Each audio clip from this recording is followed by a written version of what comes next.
तो hey everyone, आप सभी का फिर से स्वागत है मेरे चैनल क्रेजी एक्सप्लेनर में। तो आज हम फिर से आ चुके हैं बुक ऑफ एस्पर का एक नया एपिसोड लेके। तो गाइस, जिसने भी पिछले वाला एपिसोड नहीं देखा तो जाके पहले वो देख लो, और जिसने भी देख लिया तो शुरू करते हैं आज का ए वाला episode.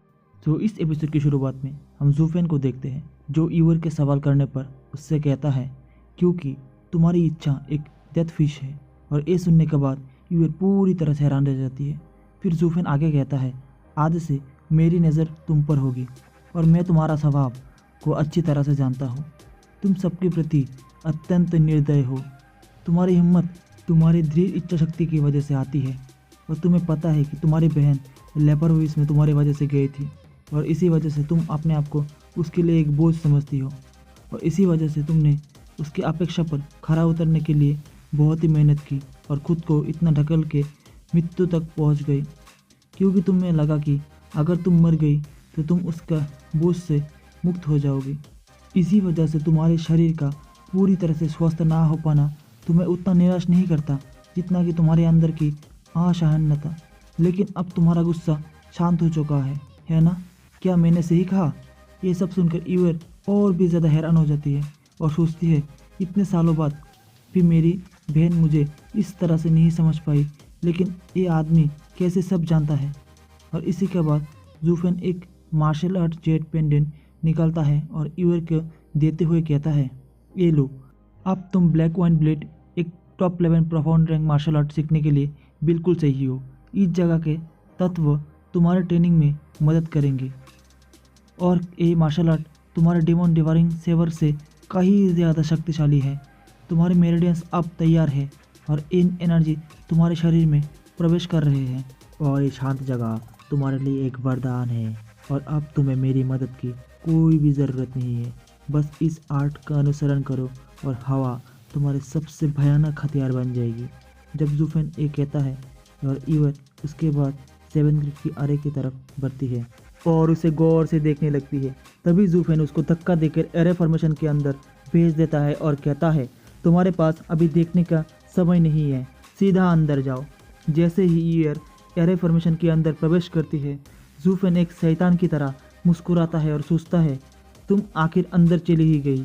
Black wine blade formation सिर्फ तुम्हारे लिए ही तैयार की गई थी, और जो कुछ मैंने किया था सिर्फ तुम्हें इसमें फंसाने के लिए ही किया था।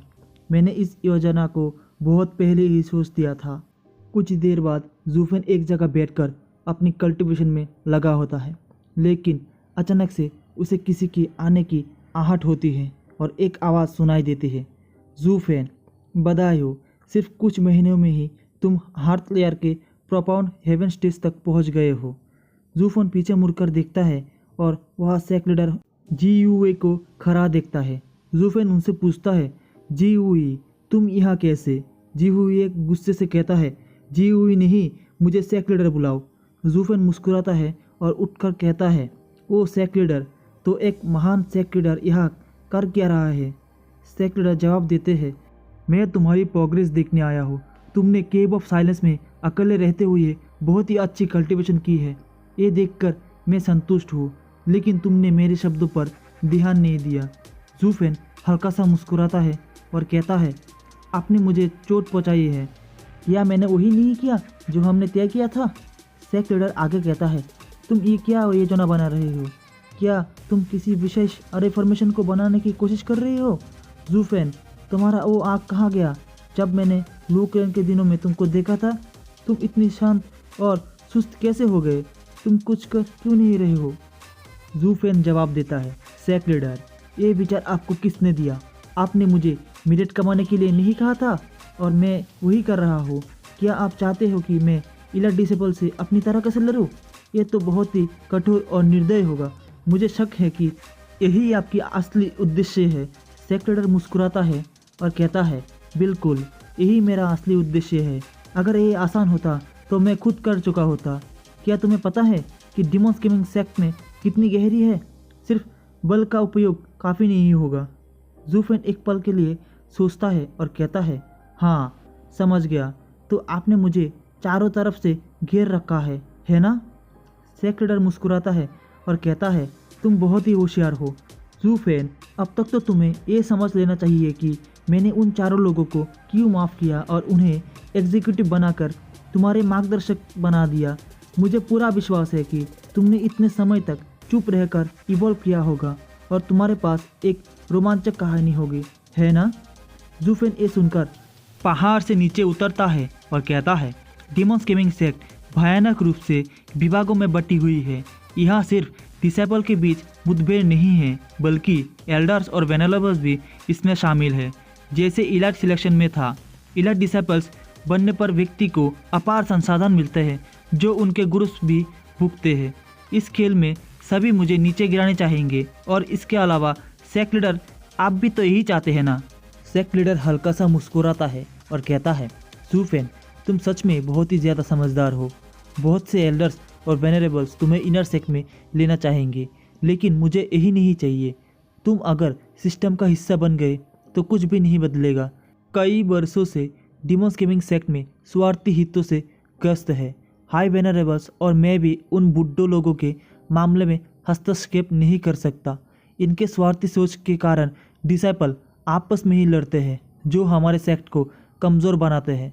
पिछले डाबल ड्रैगन गैदरिंग के बाद से ही हमारे डिसाइपल्स की शक्ति बहुत ही ज़्यादा कम हो गई है और इसी वजह से मैंने तुम्हें लेबोरेटरीज में भेजने का फैसला किया, ताकि तुम दूर से ही सब कुछ देख सको और इस गंदे खेल से बच सको। जूफेन जवाब देता है, आपने बिना मुझे पूछे ही ये फैसला ले लिया, बिना ये जानने की कि मैं तैयार हूँ या नहीं। सेक्ट लीडर मुस्कुराता है और कहता है, अब जब तुम्हें सब समझ आ गया है तो बताओ तुम मेरिट कैसे कमाओगे। और तभी ही जूफेन की एयर इन्फॉर्मेशन फिर से प्रकट होती है और एक विशाल शक्ति का उत्सर्ग होता है। और ये देखने के बाद सेक्ट लीडर तो पूरी तरह से शॉक हो जाते हैं और जूफेन की तरफ देखने लगते हैं। तभी जूफेन मुस्कुराता है और कहता है, नेक्स्ट इनर सेक्ट कॉम्पिटिशन में मैं एक चुनौती रखूँगा, लेकिन मैं वहाँ खुद नहीं जाऊँगा। मैं एक आउटर सेक्ट की फीमेल डिसेबल को वहाँ भेजूँगा, जो कि इलाइट डिसेबल को चुनौती देगी। सेक्ट लीडर हैरान होकर कहते हैं, क्या तुम उन्हें बुजुर्ग एल्डर को सबके सामने मजाक बनाना चाहते हो? तुम उनकी इतने सालों की रेपुटेशन को बर्बाद करना चाहते हो?